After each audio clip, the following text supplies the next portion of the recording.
कहानी की शुरुआत में हम एक लड़की को देखते हैं जो रोड के बीचों बीच अपनी जान देने के लिए सड़क पर लेटी हुई है। कुछ ही देर में इस रोड पर एक गाड़ी आ जाती है। यह लड़की जैसे ही उस गाड़ी को अपनी ओर आता देखती है तो एक दर्दनाक मौत के डर से वो अपना इरादा बदल लेती है और वो सड़क से उठकर किनारे पर चली जाती है। तब वो गाड़ी वाला इंसान भी इस लड़की की मदद के लिए नहीं रुकता। वो इसे नजरअंदाज करके आगे निकल जाता है जैसे उसने कुछ देखा ही नहीं हो। इस लड़की का नाम लीसा है। लीसा की जिंदगी बिल्कुल भी ठीक नहीं चल रही। दरअसल आज लीसा की बेटी का जन्मदिन है, लेकिन अब उसकी बेटी इस दुनिया में नहीं रही। तब हम देखते हैं कि जो गाड़ी कुछ देर पहले लीसा को इग्नोर करके आगे निकल गई थी, उसे अपनी गलती का एहसास होता है। इसलिए वो आदमी अपनी गाड़ी रिवर्स करके लीसा के पास आता है। गाड़ी के अंदर बैठा एडम नाम का आदमी लीसा से पूछता है, क्या तुम ठीक हो? जिस पर लीसा जवाब देती है, हाँ मैं ठीक हूँ, मुझे कुछ नहीं हुआ। इस पर उस आदमी ने लीसा को बताया कि इस सुनसान इलाके से शहर काफी दूर है, इसलिए अगर तुम चाहो तो मैं तुम्हें शहर तक लिफ्ट दे सकता हूँ। लीसा मान जाती है और फौरन उसकी गाड़ी में बैठ जाती है। सफर के दौरान एडम लीसा से पूछता है कि तुम अकेली इस सुनसान जगह में क्या कर रही थी? लीसा ने एडम को बताया कि आज मेरी बेटी का जन्मदिन है, जिस वजह से वो आज मुझे बहुत याद आ रही है, पर बदकिस्मती से वो अब इस दुनिया में नहीं रही और अब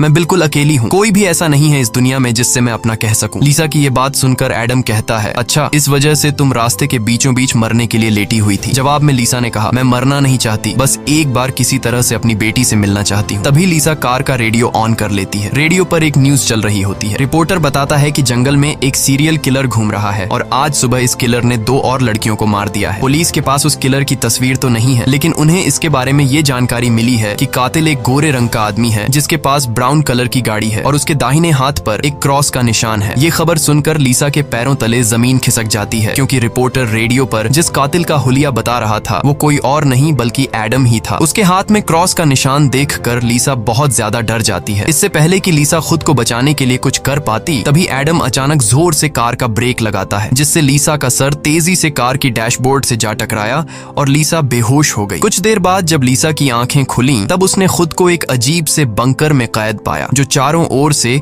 लोहे की मजबूत दीवारों से बना हुआ था। लीसा खुद को इस बंद जगह में कैद पाकर बहुत ज्यादा घबरा जाती है और मदद के लिए चिल्लाने लगती है, लेकिन उसकी मदद करने कोई नहीं आया। हम देखते हैं कि लीसा को एक अलग तरह का सूट पहनाया गया है और उसके हाथ में एक घड़ी भी पहनाई गई है। लीसा उस घड़ी को निकालने की बहुत कोशिश करती है, लेकिन वो घड़ी इतनी मजबूत थी कि काफी कोशिश के बाद भी वो उसके हाथ से नहीं निकलती। आखिर में जब उसे रियलाइज होता है कि इस जगह से निकलना इम्पॉसिबल है, तो वो थक हार कर एक जगह में बैठकर रोने लग जाती है। तभी अचानक उस चेंबर का दरवाजा खुला। लीसा ने देखा कि दरवाजे के दूसरी ओर एक सुरंग है। उस सुरंग के एंड से रोशनी नजर आ रही थी। लीसा को समझ आया कि अगर इस जगह से बाहर निकलना है तो इस सुरंग से होकर निकलना पड़ेगा। लीसा खुश हो जाती है कि उसे बाहर निकलने का रास्ता मिल गया है, लेकिन जैसे ही वो सुरंग के अंदर चली गई, तभी अचानक उसके पीछे उस चेंबर का दरवाजा अपने आप बंद हो गया। ये देखकर लीसा की सांस रुक गई और अब उसे समझ आया कि वो पहले से भी ज्यादा खतरनाक जगह में फंस गई है। तभी अचानक लीसा के हाथ में बंधे ब्रेसलेट में अलार्म बजने लगा और 11 मिनट का टाइमर सेट हुआ। ये देखकर लीसा समझ गई कि मुझे 11 मिनट में यहाँ से निकलना होगा, नहीं तो मैं हमेशा के लिए यहाँ पर बंद रह जाऊंगी। इसीलिए लीसा अपने हाथों और पैरों के बल रेंगती हुई जल्दी से उस रोशनी की तरफ बढ़ने लगी। लेकिन जैसे ही वो उस रोशनी के करीब होती जा रही थी, तभी अचानक उस सुरंग का आगे का दरवाजा धीरे धीरे बंद होने लगा। ये देखकर लीसा और तेजी से आगे बढ़ने लगी, लेकिन जब वो उस दरवाजे के पास पहुंची तो वो दरवाजा पूरी तरह से बंद हो चुका था। लीसा को कुछ समझ नहीं आ रहा था कि अब यहाँ से कैसे निकला जाए। वो चीख चीख कर रोने लगी। तभी उसकी नजर उस दरवाजे के बगल से जा रही एक दूसरी सुरंग पर पड़ी, लेकिन वो रास्ता बहुत ज्यादा तंग था। लीसा को अब कोई और दूसरा रास्ता नजर नहीं आ रहा था, इसलिए लीसा हिम्मत करके किसी तरह सुरंग के अंदर चली गई और काफी मुश्किलों के बाद वह उस रास्ते को पार कर लेती है और आगे बढ़ते हुए एक ऐसी जगह पर पहुंच जाती है जहां एक प्लेटफॉर्म की तरह 2 रास्ते बने हुए थे। एक रास्ता ऊपर से जा रहा था और दूसरा रास्ता नीचे से। लीसा को कुछ समझ नहीं आया और वह ऊपर के रास्ते को चुनती हुई घुटनों के बल आगे बढ़ने लगी, लेकिन थोड़ा आगे जाते ही नीचे का फ्लोर ऊपर उठने लगा। अगर वक्त रहते लीसा वहां से नहीं निकल पाई तो नीचे का रास्ता उसे ऊपर चिपका कर मार देगा। लीसा डर के मारे तेजी से आगे बढ़ने लगी। वो उस जगह के बीच बस पिसने ही वाली थी कि तभी इस सुरंग के एंड तक उसका हाथ पहुंच जाता है और जैसे ही वो रास्ता पूरी तरह से बंद होने वाला था, लीसा अपनी जान बचाकर वहां से निकलने में कामयाब हो जाती है। खुद को कुचलने से बचाकर वो एक सुकून की सांस लेती है, लेकिन उसे पता नहीं था कि अब उसके लिए मुश्किलें और भी बढ़ने वाली हैं, क्योंकि आगे का रास्ता और भी ज्यादा खतरनाक है। तभी उसके घड़ी में अलार्म बज उठा। ये अलार्म बता रहा था कि आधा समय बीत चुका है और अब उसके पास सिर्फ 5 मिनट बाकी है। इसीलिए वो अब फिर से आगे बढ़ने लगी। जहाँ उसे थोड़ी दूर दूर जाते ही रास्ते में कोई इंसान लेटा हुआ दिखाई दिया। लीसा जब उसके करीब आई तो उसने देखा कि वो कोई जिंदा इंसान नहीं बल्कि एक जली हुई डेड बॉडी है जिसकी हालत बहुत खराब है। उस लाश के हाथ पर भी वैसी ही घड़ी बंधी हुई थी जैसी लीसा के हाथों पर बंधी थी। लीसा को समझ आ गया कि ये इंसान भी मेरी तरह इस सुरंग से निकलने की कोशिश कर रहा था, लेकिन वो यहाँ से निकलने में कामयाब नहीं हो सका और मारा गया। मतलब यहाँ से निकलना इम्पॉसिबल है। इस डेड बॉडी को देखकर लीसा की यहाँ से निकलने की बची कुची उम्मीद भी टूट गई, लेकिन उसने किसी तरह हिम्मत जुटाई और इस डेड बॉडी को साइड पर करके आगे बढ़ने लगी। जब वो घड़ी की तरफ देखती है तो उसके पास सिर्फ 2 मिनट का टाइम बचा हुआ था, इसीलिए वो और तेजी से आगे बढ़ने लगी। तभी अचानक एक मजबूत लोहे की सलाखों ने आकर उसका रास्ता रोक दिया। साथ ही उस सुरंग की दीवारों में से ढेर सारे हीटिंग पाइप निकलकर बाहर आने लगे और उस जगह को गर्म करने लगे। ये देख लीसा पूरी तरह से घबरा गई। वो समझ गई कि जल्द ही उसकी भी लाश उस जले हुए इंसान की तरह इस सुरंग में पड़ी होगी। उसे आगे क्या करना है कुछ समझ नहीं आ रहा था। तभी उसके पीछे दीवार का एक छोटा सा सेक्शन खुल गया, जिसे देख लीसा पीछे की तरफ रेंगती हुई उसके अंदर घुस गई। अगले ही पल एक कांच के दरवाजे ने इस सेक्शन को पूरी तरह से बंद कर दिया। जैसे ही लीसा के हाथ में बंधी घड़ी में टाइमर 0 पर पहुंचा, तभी उन हीटिंग पाइप से आग फुंवारे की तरह निकलने लगी और देखते ही देखते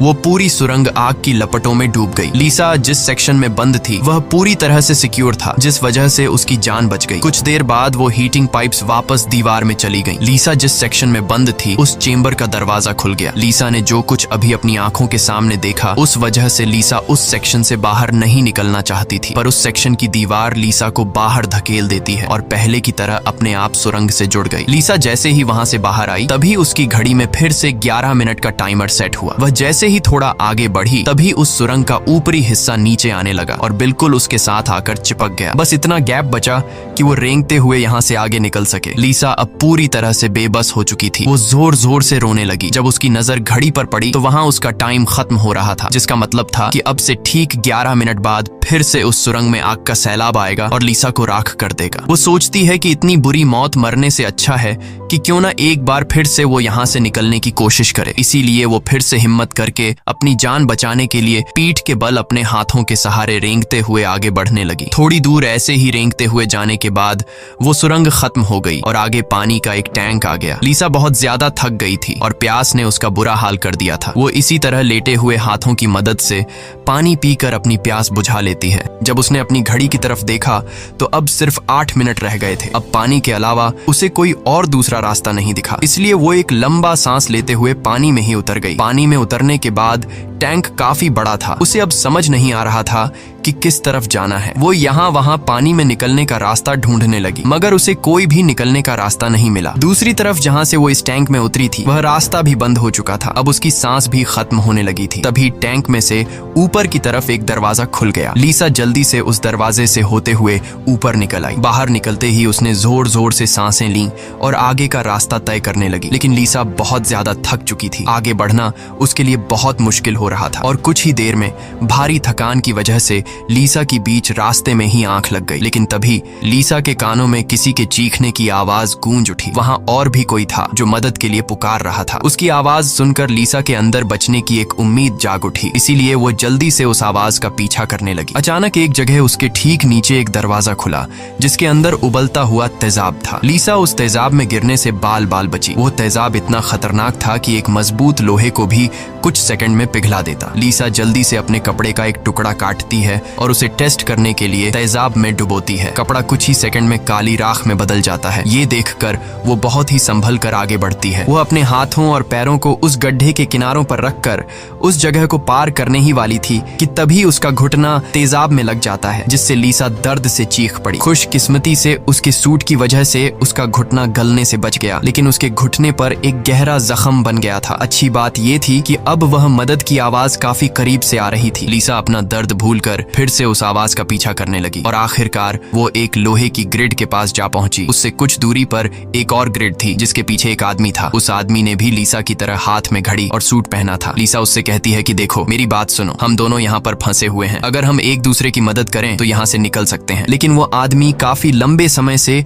उस सुरंग में फंसने की वजह से उसकी दिमागी हालत खराब हो चुकी थी। वो कभी लीसा को गालियां देने लगता तो कभी सॉरी करने लग जाता। वो कहता है कि ये लोग जल्द ही वापस आएंगे और हम दोनों को मार मार देंगे। ये कहकर वो पागल जोर जोर से हंसने लगा। तभी लीसा देखती है कि उसके हाथ में बंधी घड़ी में 60 सेकंड की काउंटिंग शुरू हो गई है। वो हीटिंग पाइप्स दोबारा दीवारों से बाहर निकल आए और इस बार बचने के लिए जो सेक्शन था वो लीसा और उस आदमी के बीचों बीच खुलता है, जिसमें सिर्फ एक ही इंसान के छिपने के लिए जगह थी। अब या तो वो पागल आदमी बचेगा या फिर लीसा। अगले ही पल लीसा और उस पागल आदमी के आगे जो लोहे की ग्रिड थी वह हट गई। ये दोनों तेजी से उस चेंबर की तरफ भागने लगे और दोनों एक साथ चेंबर तक पहुंचे, जिसके बाद ये दोनों एक दूसरे को मारने लगे। उस बीच कभी लीसा उस पागल आदमी को चेंबर से बाहर निकाल देती तो कभी वो पागल आदमी लीसा को बाहर धकेल देता। लेकिन आखिर में जैसे ही वक्त खत्म होने वाला होता है, लीसा उस आदमी को लात मारकर चेंबर से बाहर कर देती है। वो आदमी लीसा को पैर से पकड़कर बाहर निकालने की कोशिश करता है। तभी 60 सेकंड खत्म हो गए और उस चेंबर के शीशे के दरवाजे ने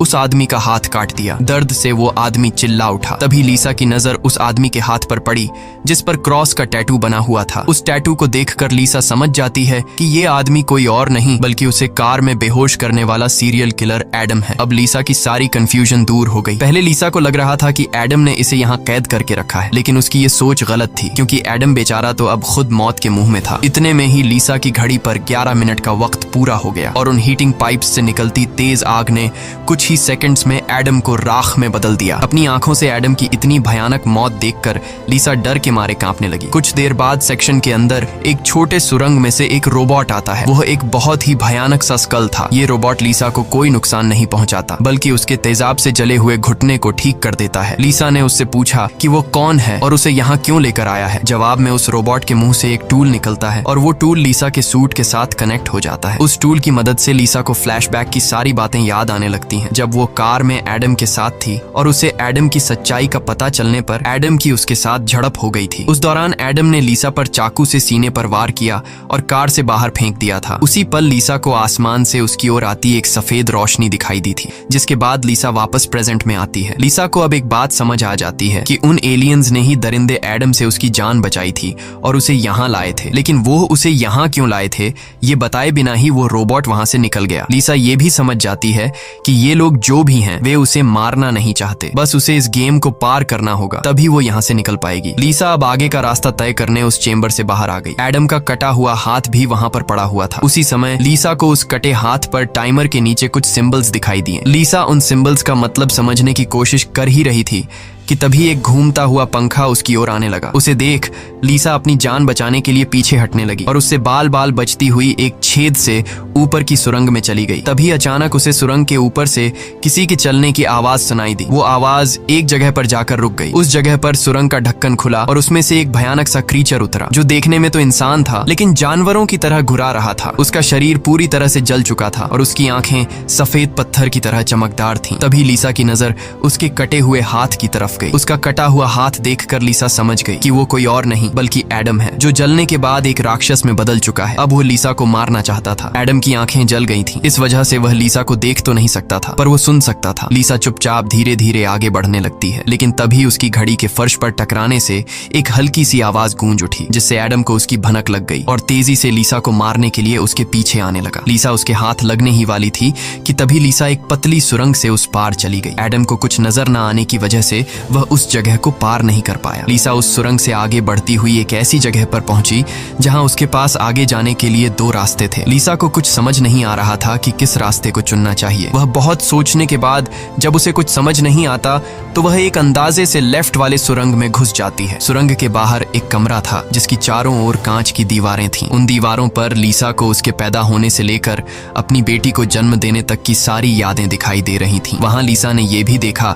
कि किस तरह उसकी लापरवाही की वजह से उसकी बेटी की जान चली गई। लीसा अपनी बेटी को याद करके बहुत रोने लगती है। तभी उसने देखा कि ऊपर छत से एडम फिर से उसके पीछे आ रहा है, लेकिन लीसा उससे अपनी जान छुड़ाकर एक दूसरे सुरंग में पहुंच जाती है, जहां उसने कुछ ऐसा देखा जिससे उसकी खुशी का ठिकाना नहीं रहा। उसने देखा कि उस सुरंग के खत्म होने पर बाहर नीला आसमान चमक रहा है। अपनी आजादी को इतने करीब से देखकर लीसा में दोबारा हिम्मत आ गई, लेकिन उस सुरंग को पार करने के लिए उसे एक कंटीले रास्ते से होकर गुजरना पड़ेगा। अब सिर्फ 60 60 सेकंड का टाइम बचा हुआ था। अगले ही पल हीटिंग पाइप्स भी दीवार से बाहर निकल आए, जो 60 सेकंड्स खत्म होते ही उस जगह को आग से भरने वाले थे। लीसा बिना टाइम जाया किए इन कांटेदार तारों के नीचे से जाने लगी, जिससे वो कांटेदार तार उसकी बॉडी में घुसकर लीसा की पीठ बुरी तरह से काट देते हैं। लीसा बहुत ज्यादा तकलीफ में होती है और उसके पीठ से बहुत ज्यादा खून निकलने लगता है, लेकिन लीसा खुद की परवाह किए बिना धीरे धीरे आसमान की तरफ बढ़ने लगी। तभी पीछे सुरंग में चेंबर खुला, जिसमें एडम झट से जाकर छिप गया। अब कुछ ही देर में आग का सैलाब आने वाला था। खून से लथपथ लीसा बाहर निकलने की कोशिश में थी, लेकिन बहुत ज्यादा खून बहने की वजह से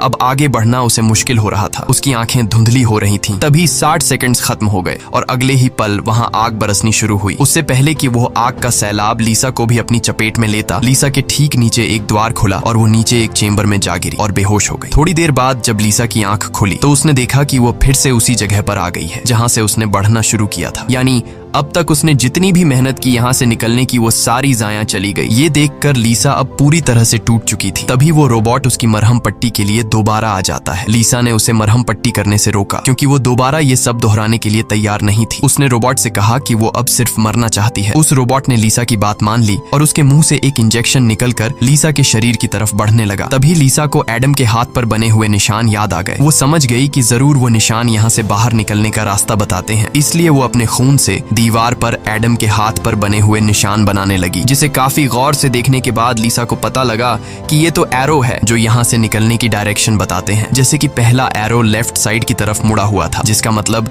रास्ते में आने वाली पहली 2 सुरंगों में से उसे लेफ्ट साइड वाली सुरंग के अंदर जाना चाहिए। दूसरे नंबर का एरो राइट साइड की ओर मुड़ा हुआ था, यानी पहली सुरंग को पार करने के बाद जब फिर से एक साथ 2 सुरंगें आएंगी तब राइट साइड वाली सुरंग के अंदर जाना चाहिए। उसे लगा कि जरूर मेरे हाथ की घड़ी के नीचे भी इसी तरह के सिंबल्स बने होंगे जो यहाँ से बाहर निकलने की डायरेक्शन बताते हैं। ये समझते ही लीसा ने उस रोबोट से उसके जख्मों को ठीक करने को कहा। जख्मों की मरहम पट्टी होते ही वो एक नई उम्मीद के साथ फिर से इन टनल्स में निकल पड़ी। लीसा पहले भी इन सुरंगों से गुजर चुकी थी, इसलिए वह बड़ी आसानी से उन सुरंगों को पार करते हुए आगे बढ़ने लगी और उस तेजाब से भरे गड्ढे के पास जाकर रुक गई। वहां उसने अपनी घड़ी को तेजाब में जलाकर उसे अपनी कलाई से अलग किया। उसकी कलाई पर भी ठीक वैसे ही सिंबल्स थे जैसे एडम के हाथ पर थे, बस उनमें थोड़ी बहुत चेंजिंग थी। लीसा उस जली हुई घड़ी को अपने हाथों में लिए हुए आगे बढ़ने लगी और उस जगह पर पहुंच गई जहां उसने पहली बार इन 2 टनल्स में से लिफ्ट वाले टनल को चुना था, लेकिन सिंबल्स के मुताबिक सही सुरंग राइट वाली है। वो जल्दी से राइट वाली सुरंग में चली गई, जहां आगे जाकर उसे 2 और सुरंगें मिली जिनमें सही सुरंग लेफ्ट वाली थी। इसी तरह लीसा अपने हाथ पर बने निशान की मदद से हर बार सही रास्ता चुनकर आगे बढ़ रही थी, लेकिन तभी एक बार फिर से एडम उसके पीछे पड़ गया। यहाँ लीसा समझदारी से काम लेते हुए एडम को गुमराह करने के लिए एक सुरंग के अंदर अपनी घड़ी फेंक दी और खुद दूसरी सुरंग में छिपकर बैठ गई। एडम घड़ी की आवाज का पीछा करते करते दूसरी सुरंग में घुस गया। एडम के जाते ही जब लीसा ने अपनी कलाई पर बने सिंबल्स चेक किए तो उसे पता चला कि उसने एडम को जिस सुरंग में भेजा था वही सही सुरंग थी। ये देखकर लीसा बहुत ज्यादा परेशान हो गई। अब लीसा के पास कोई दूसरा रास्ता नहीं था, इसलिए वो धीरे से एडम जिस टनल में था वो भी उस टनल में घुस गई। ये टनल काफी अजीब सा था, ऐसा लग रहा था कि ये टनल जैसे किसी बड़े जानवर का पेट हो। लीसा धीरे धीरे आगे बढ़ने लगी। थोड़ा सा आगे जाकर उसने देखा कि उसकी घड़ी सामने पड़ी हुई है, लेकिन एडम भी वहाँ पर मौजूद है। एडम अब चूंकि देख नहीं सकता था, इसलिए लीसा चुपके से उस घड़ी को उठा लेती है, पर तभी घड़ी में 60 सेकंड्स बचे होने का अलार्म बजने लगा, जिसकी आवाज से एडम को लीसा की भनक लग गई। वह दोबारा लीसा का पीछा करने लगा। उससे बचने के लिए लीसा जिस रास्ते से आई थी उसी रास्ते से वापस भागने लगी। उस वक्त लीसा की घड़ी में 60 सेकंड्स का काउंटिंग शुरू हो चुका था और सुरंग से हीटिंग पाइप्स भी निकल आए थे। साथ ही सुरंग में बचाव चेंबर भी खुल चुका था। लीसा जल्दी से उस चेंबर में जाकर छिप गई। एडम भी वहां तक पहुंच जाता है, लेकिन अब काफी देर हो चुकी थी क्योंकि उस चेंबर को शीशे के दरवाजे ने बंद कर दिया था। यहाँ लीसा एडम को चिढ़ाने के लिए उसे मिडिल फिंगर दिखाती है, पर बदकिस्मती से इस बार आग बरसाने वाले हीटिंग ट्यूब्स आग बरसाए बिना ही अंदर चले गए, जिसके बाद चेंबर का दरवाजा भी खुल गया और अगले ही पल एडम लीसा पर टूट पड़ा। लीसा भी खुद को बचाने के लिए एडम से लड़ पड़ी और उस शैतान के सर को अपने पैरों से दबाने लगी। पीछे से चेंबर की दीवार भी लीसा को आगे की तरफ धकेलने लगा, जिससे उस शैतान एडम का सर कुचल गया और फाइनली लीसा को एडम से छुटकारा मिल गया। लीसा अब अपने रास्ते पर आगे बढ़ने लगी, जहां आगे चलकर उसे वापस 2 रास्ते मिले। उसकी कलाई पर बने सिंबल्स के मुताबिक उसे राइट वाले सुरंग से जाना था और ये उस भूल भुलैया की आखिरी सुरंग थी, लेकिन तभी लेफ्ट वाली सुरंग से एक लड़की बाहर निकल आई। उसे देख लीसा लीसा की आंखें खुली की खुली रह गईं और वो रोने लगी, क्योंकि यह लड़की कोई और नहीं बल्कि उसकी बेटी नीना थी। नीना के मरने के बाद से लीसा ने जीना ही छोड़ दिया था। उसकी बस यही एक ख्वाहिश थी कि वो किसी तरह नीना से मिल पाए, और आखिरकार आज उसकी ये ख्वाहिश भी पूरी हो गई। नीना ने अपनी माँ लीसा से कहा कि अब दोबारा मुझे फिर से अकेला मत छोड़ना, जिस पर लीसा ने जवाब दिया, नहीं बेटा, मैं हमेशा तुम्हारे साथ रहूंगी। जिस पर नीना कहती है, तो फिर आओ मेरे साथ लेफ्ट वाले टनल में चलो। लीसा रोते हुए बोली, नीना, मैं तुम्हें फिर से खोना नहीं चाहती, लेकिन सच तो ये है कि तुम पहले ही मर चुकी हो और मेरी मंजिल दूसरी सुरंग में है। इतना कहकर लीसा वहां से जाने लगी। पीछे से नीना उसे पुकारती रही, लेकिन लीसा दिल पर पत्थर रखकर उस सुरंग से बाहर निकली। बाहर आते ही लीसा फूट फूट कर रोने लगती है। उसके बाद लीसा ने बिना समय गंवाए राइट वाली सुरंग में घुस गई, जहां उसे सुरंग के अंत में खुला आसमान दिख रहा था। वो खुश होकर तेजी से आगे बढ़ने लगी, लेकिन तभी उसके रास्ते में 3 लोहे के ब्लेड्स आ गए, जो लगातार तेजी से ऊपर नीचे हो रहे थे, जिन्हें पार करने का मतलब था खुद के टुकड़े करवाना। लेकिन लीसा को हर हाल में यहाँ से निकलना था, इसीलिए उसने गौर किया कि उनमें से पहला ब्लेड हर 4 सेकंड्स में एक बार नीचे आ रहा है। लीसा उसके करीब पहुंची,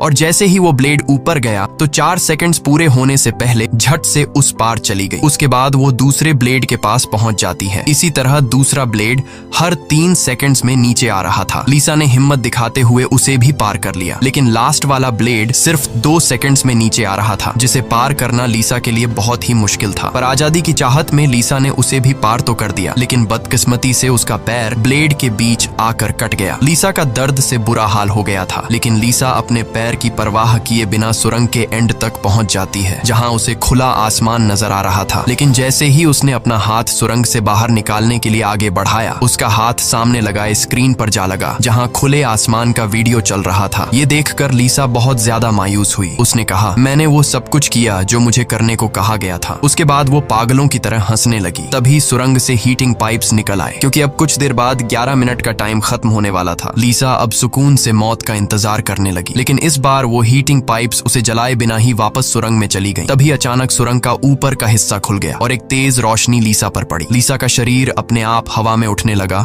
और उस रोशनी में समा गया। थोड़ी देर बाद जब लीसा की आंख खुली तो उसने खुद को एक झरने के किनारे पाया, जिसे देख लीसा के चेहरे पर मुस्कान वापस लौट आई। वहां पर नीना भी मौजूद थी। लीसा ने नीना से पूछा, क्या मैं मर चुकी हूँ? इस पर नीना ने कहा, तुम्हारा शरीर एक बार नहीं बल्कि अब तक कई बार मर चुका है। लीसा ने फिर से पूछा कि अब यहाँ मुझे क्या करना है? जिस पर नीना ने जवाब दिया, यहाँ तुम्हें बस जीना है और कुछ नहीं करना। यहाँ हमें पता चलता है कि जिस जगह पर लीसा अब मौजूद थी वो जगह दुनिया नहीं बल्कि कुछ और ही थी, और किसी स्वर्ग की तरह खूबसूरत थी। इस फिल्म की शॉर्टकट एक्सप्लेनेशन ये है कि लीसा जब एडम के साथ कार में सफर कर रही थी, तब एडम ने लीसा पर चाकू से वार करके उसे मार दिया, जिसके बाद वह सीधा नरक पहुंची। वहां उसके पाप धुल गए और एंड में वह स्वर्ग जा पहुंची। इसी के साथ ये कहानी खत्म हो जाती है। अगर वीडियो आपको अच्छी लगी हो तो हमारे चैनल को सब्सक्राइब और वीडियो को लाइक कीजिए।